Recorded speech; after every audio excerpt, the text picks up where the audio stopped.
আপনাদের এত বড় সাহস যে আইন নিজের হাতে তুলে নেবেন শুধুমাত্র গরু চোর সন্দেহ করেই তাদেরকে গণপিটুনি দিয়ে মেরে ফেললেন। হ্যাঁ, এত বড় সাহস আপনাদের কে দিয়েছে? আপনাদের উচিত ছিল আইনের কাছে তাদেরকে সোপর্দ করা।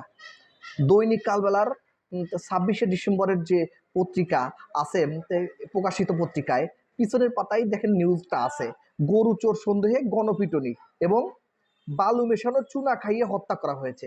এটা সত্যি মেনে নেওয়ার মতো না। আপনারা কাজটা ভুল করেছেন।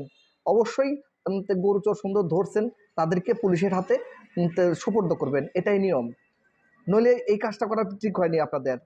সিলেটের গোহাইনহাট উপজেলাবাসীকে বলবো আপনারা এই ধরনের কাজ থেকে বিরত থাকবেন এবং তথা বাংলাদেশের সবাইকে বলবো আইনের প্রতি শ্রদ্ধা রেখে আপনারা করবেন কি, গরু চোর সন্দেহ হোক আর যে কোনো আইনের অমান্যকারীকে আপনারা ইচ্ছে করলেই আইনের মাধ্যমে তাদের শাস্তি দিতে পারেন, কিন্তু গরু চোর সন্দেহে